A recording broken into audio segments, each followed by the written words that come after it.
Mars 1945. La première armée française, sous les ordres du général Delattre, borde le Rhin de Spire à la frontière suisse. Elle vit dans l'attente fiévreuse de franchir le Rhin.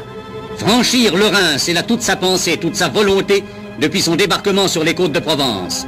Elle veut délivrer nos prisonniers et nos déportés, laver la souillure de 1940 et porter le coup de grâce à la Wehrmacht au cœur même du Reich allemand. En hâte, les forces du 2e corps d'armée sont concentrées en Palatinat qu'elles viennent de conquérir de haute lutte. Sur notre gauche, les Alliés viennent de traverser le fleuve. À notre tour, il faut le passer sans perdre une heure. Nous manquons de tout, de moyens de franchissement, de munitions et surtout de temps. N'importe, une fois de plus, la première armée française réalisera l'impossible.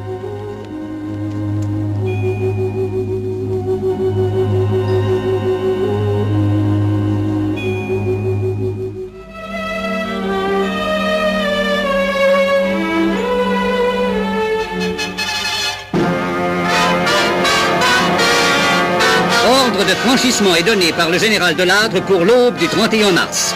À Spire, un bataillon du 3e régiment de tirailleurs algériens s'élance sur le fleuve avec quelques bateaux pneumatiques. Il passe par surprise. Vers Gemmersheim, l'affaire est beaucoup plus chaude. Si les tirailleurs du 4e régiment marocain parviennent à jeter quelques éléments sur la rive droite, leurs camarades du 151e régiment d'infanterie, l'ancienne colonne Fabien de la libération de Paris, sont en butte dès les plages de départ à un feu d'enfer. L'artillerie et les tanks destroyers interviennent à vue directe sur les casemates allemandes. Avec leur appui, un bataillon passe qui enlève d'assaut les blocos ennemis. La voie est ouverte, le franchissement se poursuit.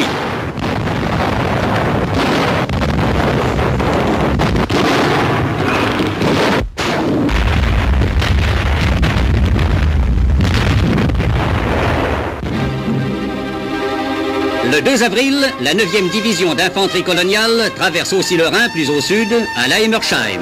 Par d'habiles manœuvres de rabattement, les têtes de pont initiales se réunissent et constituent un premier front de 20 km.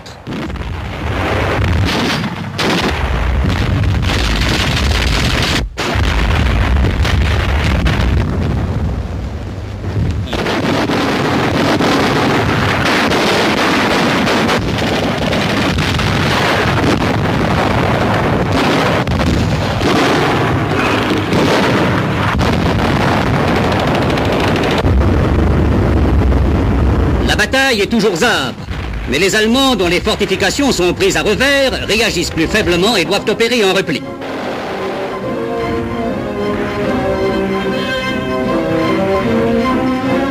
Les positions acquises de l'autre côté du Rhin sont maintenant assez solides pour que puissent être acheminés les renforts et le matériel lourd. Celui-ci, transporté sur des portières, va permettre une exploitation en profondeur de nos premiers succès.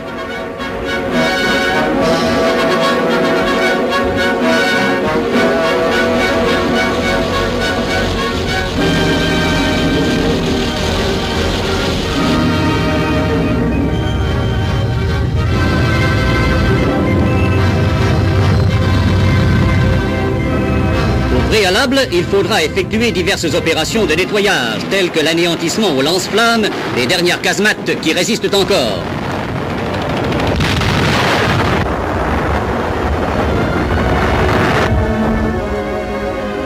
La première étape vers la victoire est franchie grâce à l'habileté des dispositions prises par le général commandant en chef, la première armée française, grâce à l'ardeur et à la volonté de vaincre qui anima les hommes de toutes les armes. Honneur au génie. Ces propulsistes ont réalisé des prodiges d'héroïsme en transportant nos groupes d'assaut. 54 sur 80 d'entre eux ont été mis hors de combat. Maintenant, sous les ordres du général Dromard, le génie entreprend sans perdre de temps la construction de plusieurs ponts. Des voies à grand trafic sont rapidement édifiées sur le Rhin. Et les divisions motorisées de l'armée française pénètrent sur le territoire du 3e Reich qui va subir les lois inexorables de l'invasion.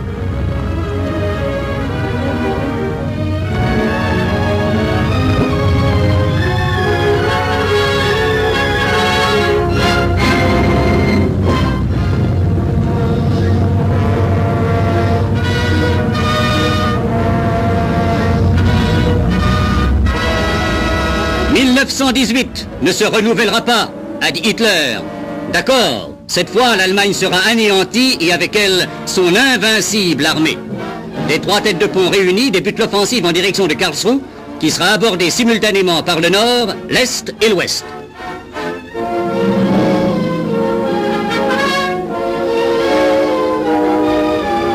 Nos forces progressent irrésistiblement.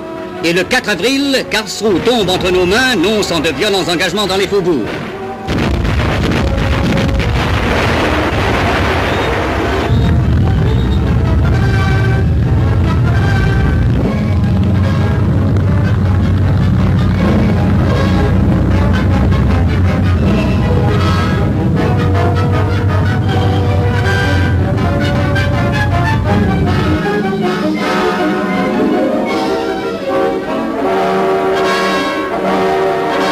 La capitale du pays de Bade et 80 localités conquises, 100 blocos enlevés, 5500 prisonniers, tel est le magnifique bilan des 5 premiers jours de bataille livrés par l'armée française au-delà du Rhin. Sur le pont de Spire, qui, autre miracle, fut lancé en 36 heures, une revue mettra bientôt en présence celui qui en 1940 releva notre drapeau et ceux qui maintenant emportent victorieusement les couleurs à travers le Reich envahi.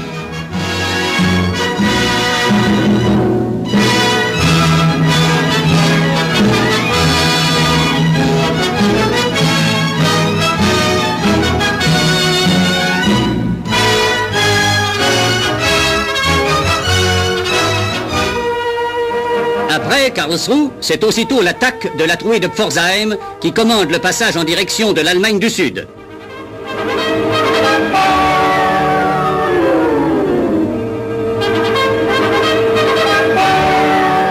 Après 3 jours de durs combats, la ville est enlevée le 8 avril.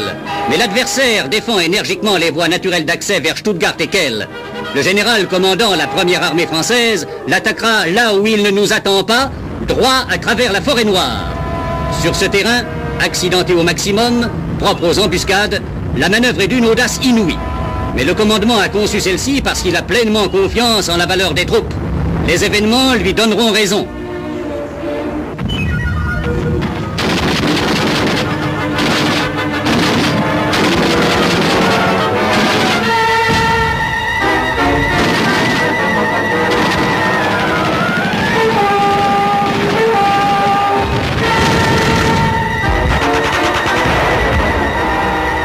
Et soudain, aux yeux des jeunes soldats, surgissent les premières images qui les paient des souffrances endurées. Les prisonniers français et les déportés qu'ils ont libérés rentrent chez eux.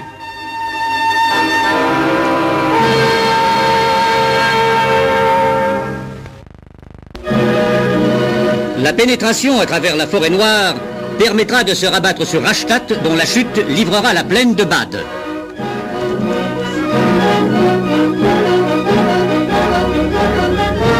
La dislocation du système défensif allemand va permettre à nos blindés de s'engager dans le couloir qui s'étire le long de la rive droite du Rhin. L'audace de la manœuvre a déconcerté à tel point les Allemands que l'importante agglomération de Baden-Baden a été enlevée par surprise le 12 avril.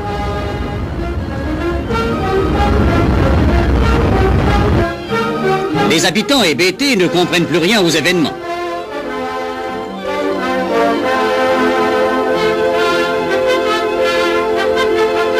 La ruée française s'accentue entre Rhin et Forêt-Noire. La prise de Kehl, le 15 avril, va libérer Strasbourg de toute menace. Moment décisif. Kehl prise, c'est la possibilité de rétablir le pont sur le Rhin avec Strasbourg. Le premier corps d'armée du général Bétoir, jusqu'alors en réserve en Alsace, va pouvoir pénétrer à son tour en Allemagne et se joindre au deuxième corps d'armée.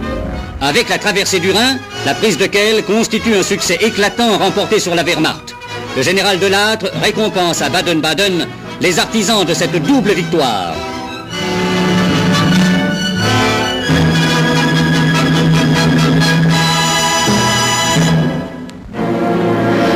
Cependant, notre avance se poursuit vigoureuse en plein massif de la forêt noire.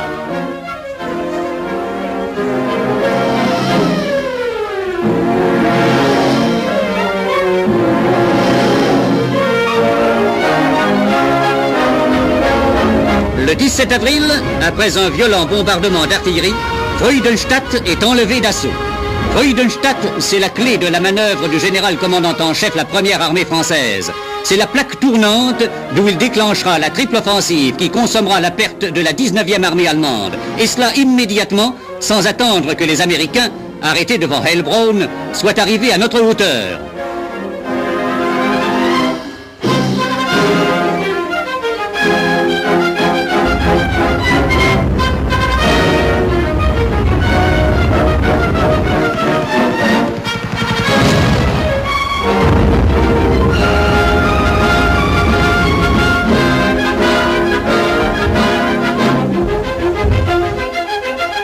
De Freudenstadt, donc, un bras de cette offensive se tend vers Stuttgart, dessinant un large mouvement enveloppant par le sud et l'est de la ville, abordé également de front par le nord.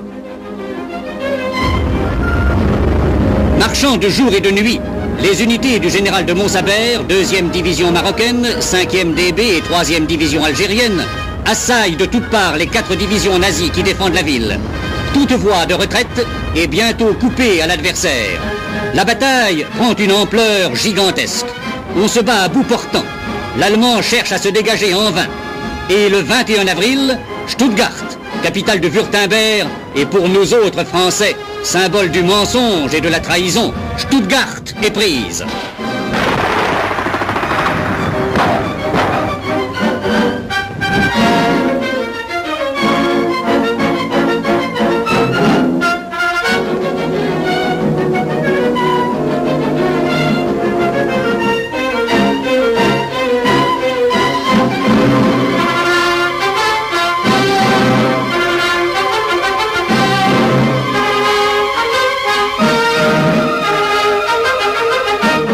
Simultanément, le deuxième bras de l'offensive se tend vers le sud pour encercler la forêt noire et interdire tout refuge en Suisse aux troupes et criminels de guerre nazis. Les divisions du général Bétoir, 1e blindée et 4e marocaine, foncent sur le Danube, tandis que la 9e division coloniale progresse le long du Rhin. Rottweil est prise, et le Danube franchit le 20 avril sur un front de 60 km. Le 21 avril, nous sommes à la frontière suisse. L'encerclement de la forêt noire est achevé après la chute de Fribourg, quand les coloniaux qui remontent le Rhin opèrent leur jonction le 26 avril avec la 4e division marocaine.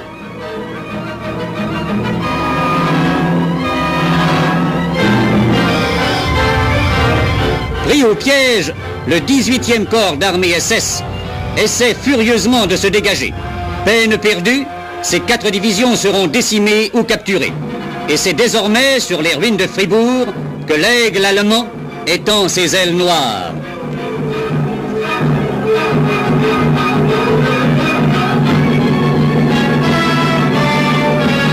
En même temps qu'ils se ruent vers la frontière suisse, nos blindés s'emparent de Mülheim et de Sigmaringen sur le Danube.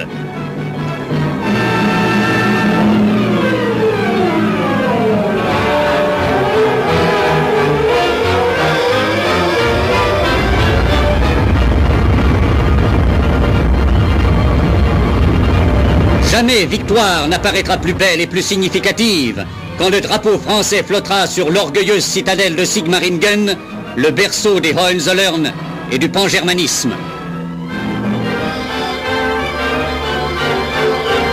Mais le dernier acte se joue à l'est. Sans attendre la disparition des forces ennemies encerclées, la 1e division blindée remonte le Danube. En une course effrénée, elle parcourt 150 km en 2 jours.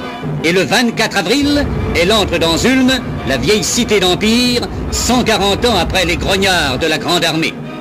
Les derniers restes de la 19e armée, réfugiés dans le Jura souabe, ont leur retraite coupée. Eux aussi, ils seront anéantis. La première armée française se précipite alors vers l'Autriche. Aux yeux de nos soldats apparaissent les eaux calmes du lac de Constance. Nos forces abordent maintenant l'importante base allemande de Friedrichshafen. La Wehrmacht résiste bien encore par-ci par-là, mais ce sont les soldats d'Hitler en personne qui démoliront quelques instants plus tard avec les civils les barricades qu'ils avaient établies.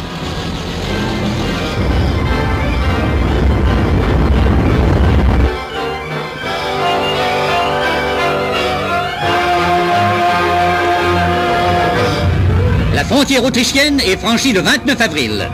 Les Français se dirigent vers Bregenz, que l'Allemand veut défendre avec acharnement.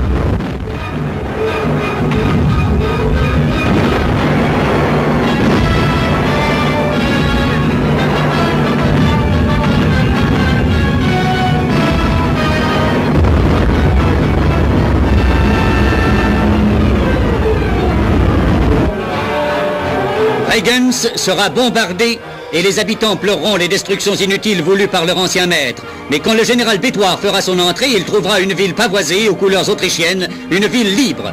Quelques heures après, le général de Lattre reçoit du bourgmestre les clés de la ville. Ainsi se trouve affirmée notre mainmise sur cette contrée naguère allemande. Le massif du Fort Arlberg, dans les Alpes autrichiennes, le réduit où les nazis fanatisés se proposent de résister jusqu'au bout, est abordé et encerclé à son tour. Sur les flancs escarpés des hautes cimes encore enneigées, la bataille change d'aspect. Mais les divisions ennemies qui tentent encore de résister n'échappent pas pour cela au coup énergique de nos soldats, secondés par les patriotes autrichiens.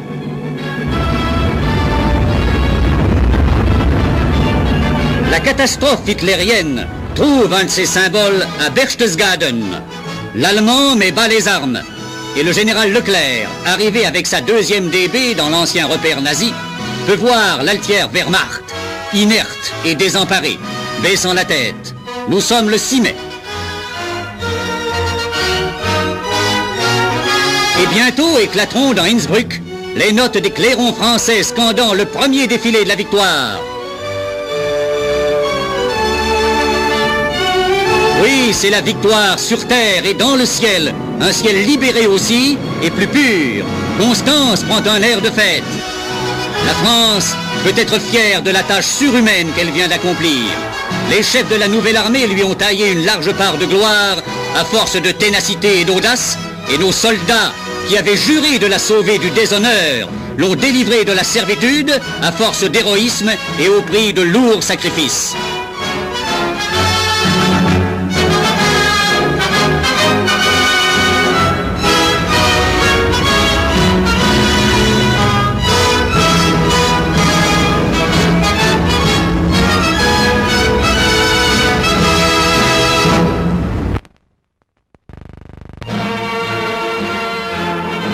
Grâce à tous ceux de l'armée Rhin et Danube, la France prend place parmi les nations victorieuses à la signature de la capitulation allemande le 8 mai à Berlin.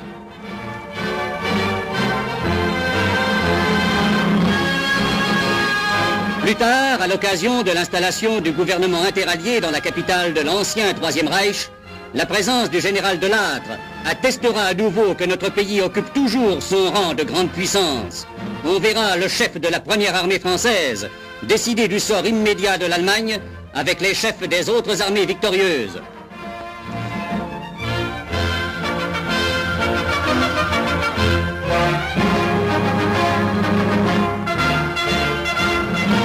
On verra aux côtés de leurs alliés les soldats français faire leur entrée dans Berlin 5 ans après la date où la Wehrmacht remontait nos Champs-Élysées. Belle revanche que nous accorde le destin. Et si les Allemands avaient encore quelques doutes sur le rôle que nous allions jouer, ils sont maintenant fixés. Nous occupons le Reich au même titre que les Anglais, les Russes et les Américains.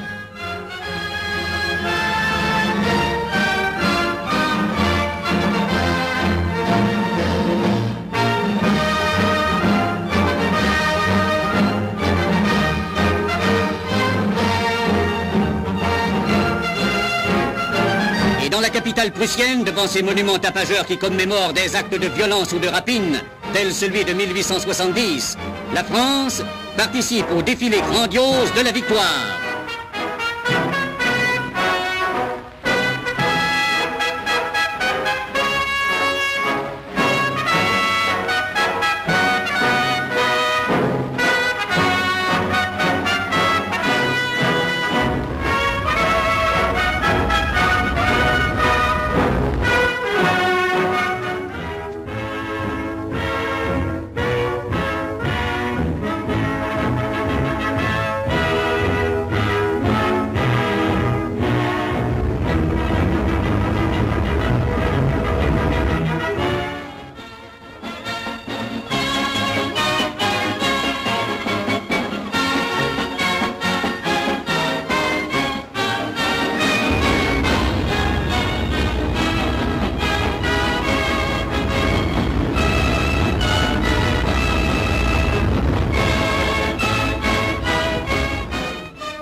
Notre France est représentée ce jour à Berlin.